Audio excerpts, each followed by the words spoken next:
I am Slick Nick, your personal keto bro, and I've come to the conclusion that I don't need a cheat day. I don't need a cheat meal. That's not something for me. I know that's a common thing among people who are trying to cut body fat percentage and increase muscle mass. People like me who do abide by a day-by-day schedule, as I'm keeping my calories under 2,000 a day and aiming for 170 grams of complete protein. And then there's this concept of, but on the weekend, you can kind of be more liberal about it. So I've experimented with that, and ultimately, here's where I've come to the conclusion. I can't even appreciate it. I can't enjoy a cheat meal or a cheat day. Definitely not a cheat day, but even a cheat meal, it doesn't mean much to me. I've made other videos talking about how the way I perceive it, when people talk about empty calories, they're almost exclusively talking about carbs. Out of the three macros, protein, fat, and carbs, which one of those in itself is by default the empty macro? It's carbs. I'll give you an example, okay? Well, what would you have on a cheat day or a cheat meal? Okay, I'll go out and have a 1,000 calorie or maybe 1,200 calorie burger with fries. And let's say you had a soda or beer or whatever that was high calorie.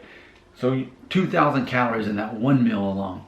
Well, but let's break down the macros of that. Okay, so the burger, the meat and cheese, okay, at least you're getting your protein in. But the bun, that's going to be a couple hundred calories of that. And then the fries, plenty of those count as carbs. And then they're fried in oil, which is most likely not going to be the good kind of oil. And then, yeah, whatever you would drink with that, that's going to be a couple hundred calories in itself. So when you look at that, it's carbs, carbs, carbs. Well, okay, well, what about pizza? Yeah, good luck eating only a few slices of that pizza. You're most likely going to be also pushing 2,000 calories for that pizza. You're more likely to drink carbs with it. So when it comes down to it, I can't think of a cheat meal that sounds interesting to me. But what I have done, as I journal out all of what I eat every day, and I do it basically right before I eat something, I journal it, and I put down how many calories and how many grams of complete protein, so that I can know ahead of time what I'm looking. So, like for example, yesterday I wanted some spicy sausage that my mom brought me from home, from Alabama, and I did the math. If I did a quarter of this roll of sausage, it was about 270 calories, and the protein was about 15 grams. So pretty high calories because a lot of that was fat.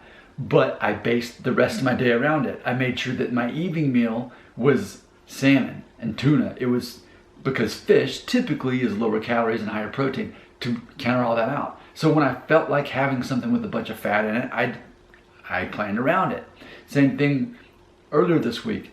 I haven't had any kind of like nuts at all in a while. So I was like, how about some peanut butter with my Greek yogurt?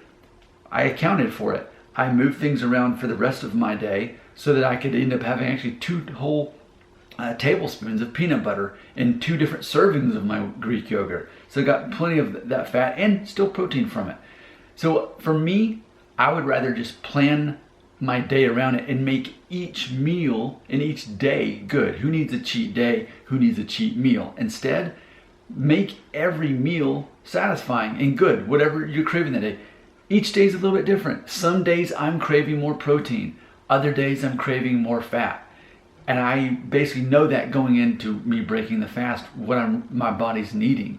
So that while it's not like I have the same exact thing every day, but I have several different selections, and I can mix and match them each day, and ultimately know that I can still keep it under 2,000 calories and still have my protein close to my goal of 170. If I only get 150 that day, so be it. Maybe my body just needed more fat and I had to compensate that for what I do. But yeah, I'm completely over the concept of cheat days and cheat meals. It doesn't work for me. I would rather have good meals that I enjoy. Out of all the things I eat, I like everything I eat. I mean, certain things like a can of tuna, okay, not as exciting. I eat that every day. But I've learned, I can put some hot sauce in there and flavor it different ways that way. And I eat it first, start with that, so that the more exciting things that I eat are more exciting, and I'll work towards those. So that is what I've come to the conclusion of.